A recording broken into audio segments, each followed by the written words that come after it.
आज के कार्यक्रम में मंच पर उपस्थित महाराष्ट्र भारतीय जनता पार्टी के प्रदेश अध्यक्ष श्रीमान बावनकुळे जी,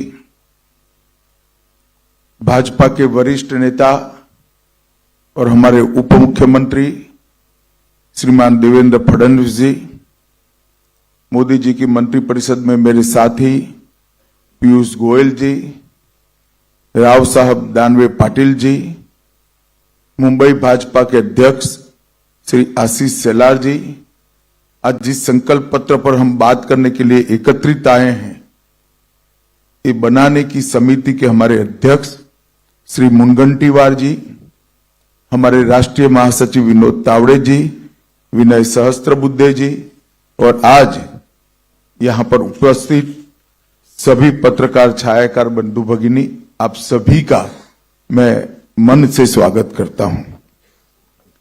आज यहां पर अभी जिस संकल्प पत्र का विमोचन हुआ, वो संकल्प पत्र ये महाराष्ट्र की महान भूमिका, सारी जनता के आकांक्षाओं का प्रतिबिंब है।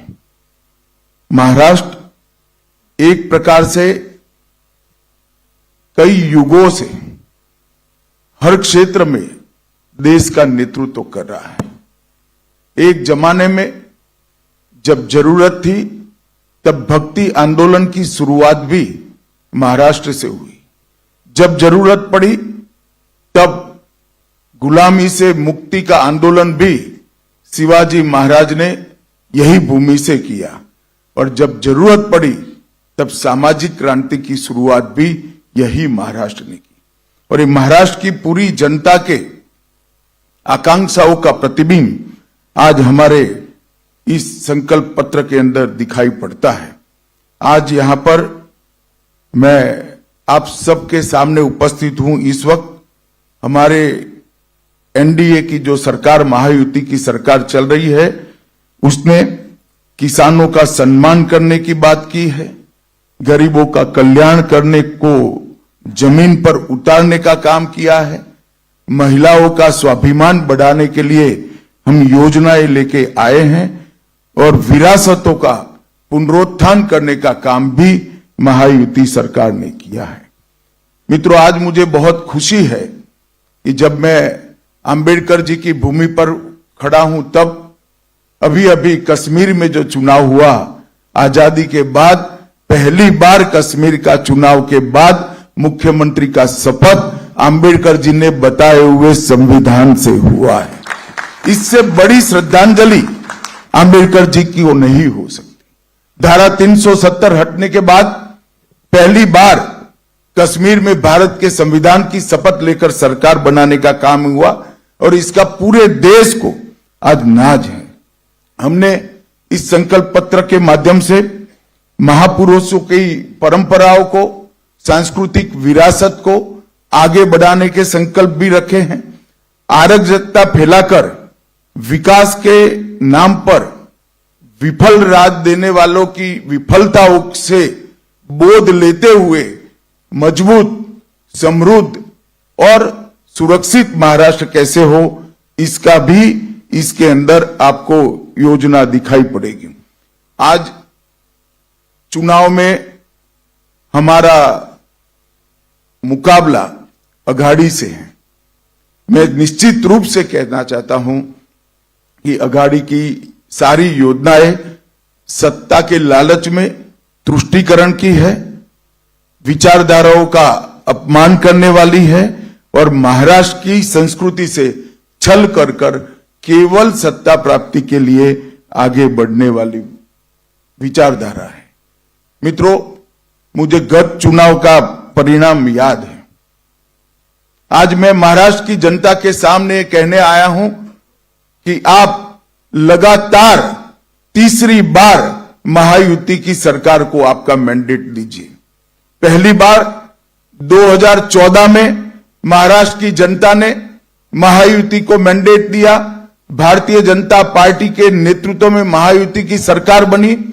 19 में भी मैंडेट भारतीय जनता पार्टी और महायुति के लिए था, मगर जनादेश का द्रोह कर कर सत्ता की लालच में वो जनादेश को नकारा गया और अंतोतगत्वा जो कृत्रिम होता है, जो बनावटी होता है, वो लंबा टिकता नहीं है।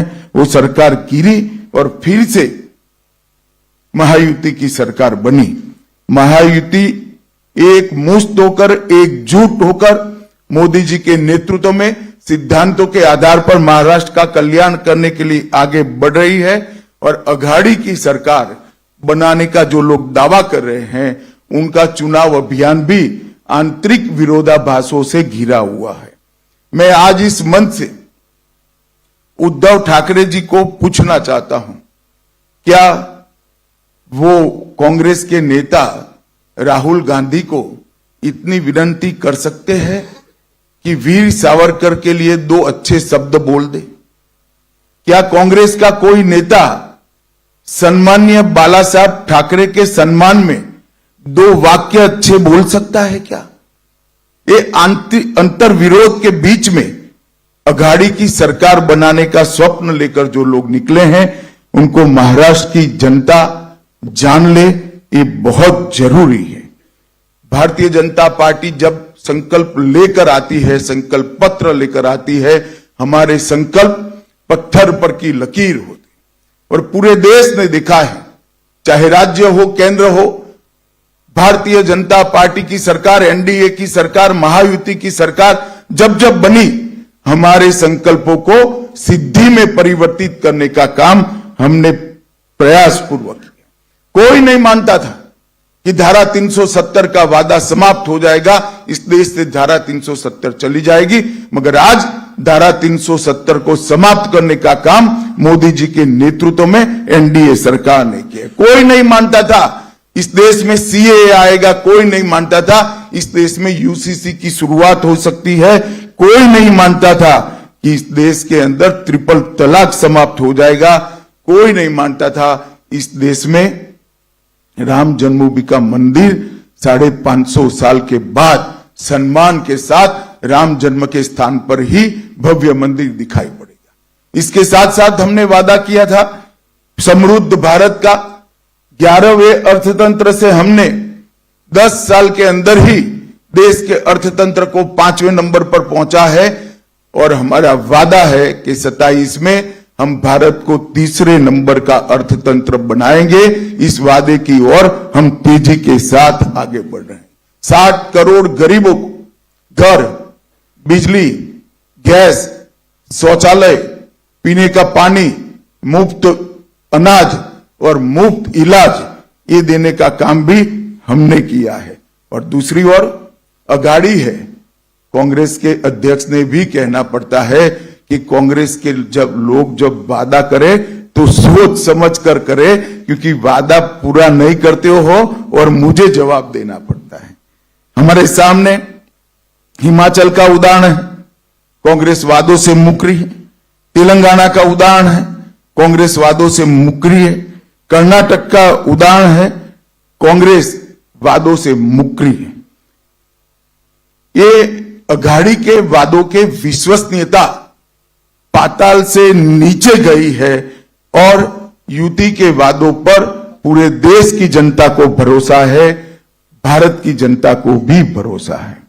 और इंतहा तो तब होती है कि जिस संविधान की प्रति को लेकर राहुल जी संसद में संसद सदस्य की शपथ लिए, जिस संविधान को लहराकर बाबा साहब आंबेडकर के संकल्पों की याद दिलाई, जब किसी प्रेस के मित्र ने वो संविधान की प्रति को खोल कर देखा तो पूरा कोरा था, एक अक्षर भी नहीं लिखा। इससे बड़ा अपमान भारत के संविधान का भारत की 76 साल की आजादी में कभी नहीं हुआ। न केवल भारत के संविधान की अपमान है, भारत की संविधान सभा और बाबा साहेब आंबेडकर का भी अपमान करने का काम एक कांग्रेस पार्टी ने किया है। और अभी अभी मैंने अखबारों में देखा, दस्तावेज भी देखा है, उलेमाओं की कॉन्फ्रेंस ने, उलेमाओं की एक संस्था ने मांग की कि माइनॉरिटी को आरक्षण दिया जाए और कांग्रेस के अध्यक्ष नाना पटोले जी ने इस मांग को स्वीकार करने का पत्र एक्नॉलेजमेंट एक दिया है। मैं महाराष्ट्र की जनता को पूछना चाहता हूं, क्या कांग्रेस पार्टी के ये मंसूबे के साथ आप सहमत हैं क्या? एसटी, एससी, ओबीसी, दलितों का, आदिवासियों का और पिछड़ों का आरक्षण लेकर मुस्लिमों को देने के पक्ष में महाराष्ट्र की जनता है क्या? हमारा संविधान धर्म के आधार पर आरक्षण के पक्ष में नहीं। हमारे संविधान में किसी भी प्रकार का आरक्षण धर्म के आधार पर नहीं हो। और ये कांग्रेस ने सत्ता में आने से पहले ही वादा कर दिया है। मैं महाराष्ट्र की जनता को आगाह करना चाहता हूं कि आपको इस बात को संज्ञान में रखना चाहिए। मैं आज उद्धव ठाकरे को भी कुछ याद कराने आया हूं। उद्धव जी, आप कहां बैठेगा इसका फैसला आपको ही करना है, हम नहीं कर सकते। आपको ही करना चाहिए, आपने ही करा है, मगर कहां बैठे हो वो जगह मैं जरूर याद कराना चाहता हूं। आप 370 हटाने के विरोध करने वालों के साथ बैठे हो। आप राम जन्मभूमि के निर्माण का विरोध करने वालों के साथ बैठे हो। आप सावरकर जी के लिए अपशब्द कहने वालों के साथ बैठे हो। आप संभाजी नगर नाम का विरोध करने वालों के साथ बैठे हो। सीएए और यूसीसी लाने का विरोध करने वालों के साथ बैठे हो। और आप वक्फ बोर्ड के अंदर आने वाले सुधारों के बिल का विरोध करने वालों के साथ बैठे हो। मित्रों, मैं आज इस प्रेस वार्ता के माध्यम से महाराष्ट्र की जनता को बताना चाहता हूं, मोदी जी वक्फ बोर्ड में सुधार का एक बिल लेकर संसद में आए हैं। और अभी अभी जो वक्फ बोर्ड का कानून जो कांग्रेस के राज में 2013 में अमेंड हुआ, इसका परिणाम दिखे। कर्नाटक के गांव वक्फ के कानून के तहत वक्फ की संपत्ति घोषित कर दी। किसानों की भूमि, लोगों के घर, यहां तक कि मंदिर भी वक्फ की संपत्ति घोषित कर दिए गए। और उस कानून को उचित बदलाव के लिए जब हम लेकर आए हैं तो उसका भी ये अघाड़ी के लोग विरोध कर रहे हैं। मैं महाराष्ट्र की जनता को ये कहना चाहता हूं कि वक्फ के कानून के बदलाव का विरोध का मतलब है कि आने वाले दिनों में यहां पर भी वक्फ बोर्ड आपकी संपत्तियों को इसी प्रकार से घोषित कर सकता है। मित्रों, देवेंद्र जी ने संकल्प पत्र की प्रमुख बातें बताई हैं, परंतु मैं इतना बताना चाहता हूं कि डबल इंजन की सरकार ने करीब करीब 10 साल के अंदर महाराष्ट्र के विकास के लिए ढेर सारे काम किए हैं। आज मैं इस मंच से शरद पवार जी को पूछना चाहता हूं, 10 साल तक आप यूपीए की सरकार में मंत्री थे। 2004 से 14 महाराष्ट्र के विकास के लिए क्या किया वो महाराष्ट्र की जनता को आपको बताना चाहिए। 10 साल में यूपीए की सरकार ने, एक प्रकार से अघाड़ी की सरकार ने महाराष्ट्र को सिर्फ 1,91,384 करोड़ रुपया और नरेंद्र मोदी सरकार ने 14 से 24 तक 10,15,890 करोड़ रुपया दिया। एक और करीब करीब 2 लाख करोड़ रुपया और मोदी जी ने 10 लाख करोड़ रुपया दिया। मैं अघाड़ी के मित्र को पूछना चाहता हूं, आपका हिसाब आप महाराष्ट्र की जनता के सामने रखेंगे क्या? 10 साल तक महाराष्ट्र को कितना अन्याय हुआ, जबकि उस वक्त भी ऊपर और नीचे दोनों जगह आपकी सरकार थी। और 10 साल में हमने 10 लाख करोड़ रुपया दिया, जब दोनों जगह एनडीए की सरकार थी। ये अंतर है महायुति और अघाड़ी के बीच में। हमने सिंचाई नेटवर्क को नीलवड़े बांध, गोसीखुर्द, टेम्भू और जलयुक्त शिवार जो देवेंद्र जी जब मुख्यमंत्री थे तब योजना लाए थे, इससे महाराष्ट्र की भूमि को सिंचन क्षेत्र के अंदर 30% की बढ़ोतरी करने का काम हमारी यूपी सरकार ने किया। नदियों को जोड़ने के हेतु नारपार, दमनगंगा, गोदावरी और वैतरणा का विकास करने का काम भी हमने किया। 11 वंदे भारत ट्रेन चालू हो गई। 128 रेलवे स्टेशनों का अपग्रेडेशन हो रहा है। मुंबई, पुणे और नागपुर में मेट्रो का विस्तार हुआ। शिरडी और सिंहदुर्ग में नए हवाई अड्डे और टर्मिनल बने। 13,000 करोड़ से मरीन ड्राइव से बांद्रा वर्ली से सी लिंक जोड़ने वाले मुंबई कोस्टल रोड का निर्माण पूरा हुआ।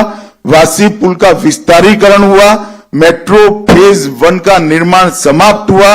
Atal Setu trans harbour link का निर्माण हुआ और 76,000 करोड़ से वाधवान बंदरगाह का निर्माण का सैद्धांतिक निर्णय दिया गया, जो एशिया का सबसे बड़ा बंदरगाह होगा और सबसे ज्यादा कंटेनर उतारने की और चढ़ाने की आवागमन की क्षमता इसकी होगी।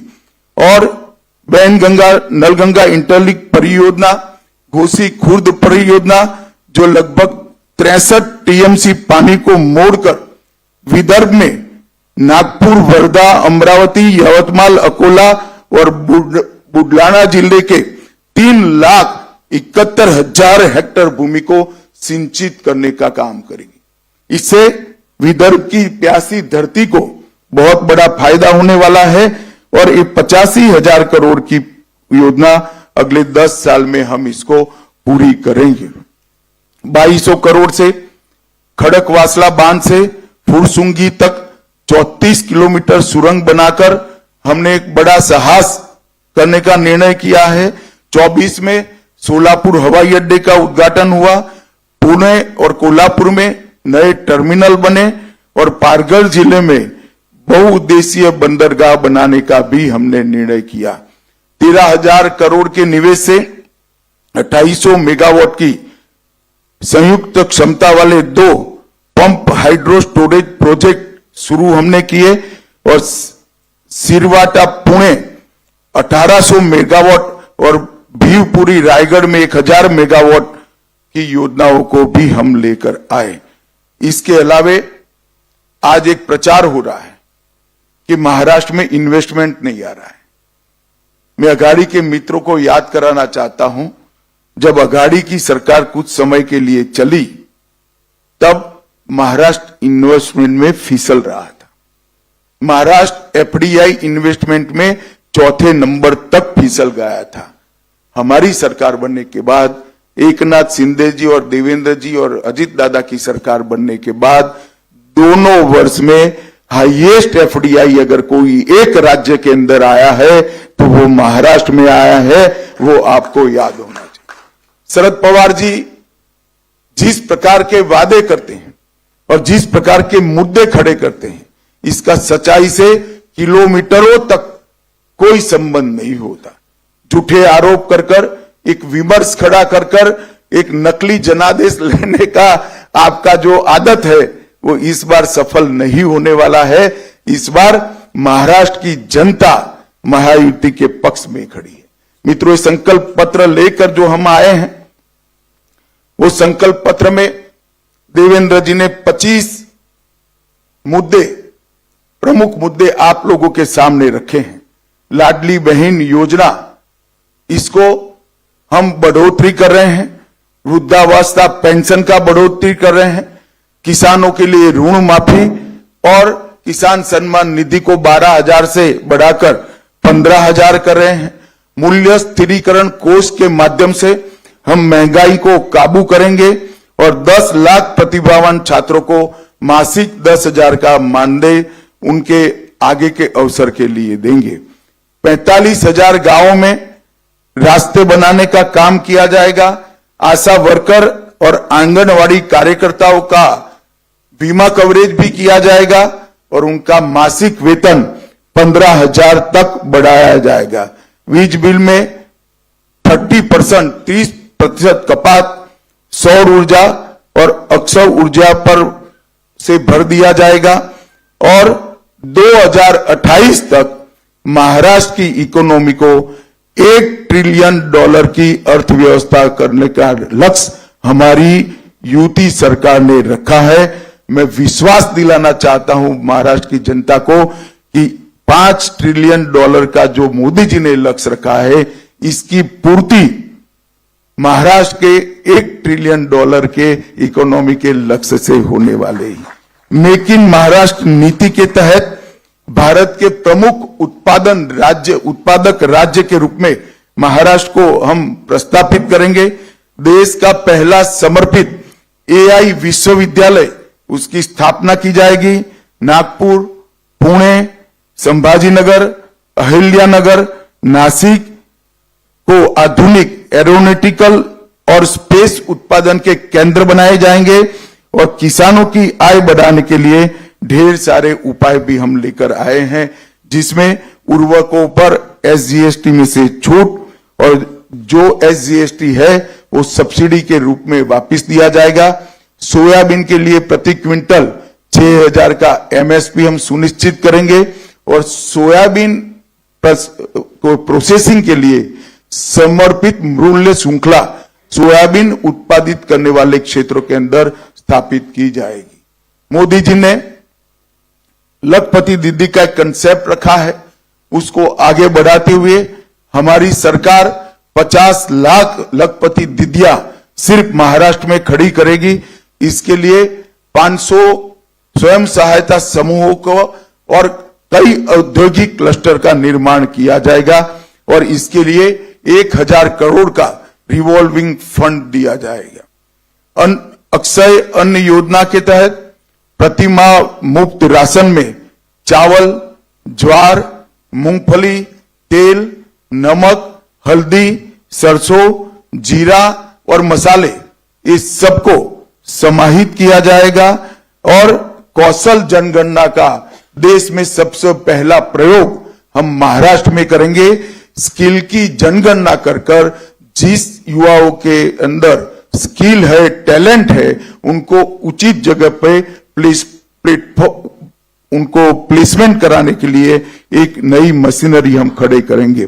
छत्रपति शिवाजी महाराज आकांक्षा केंद्र, जिससे 10 लाख नए उद्यमियों का निर्माण होगा।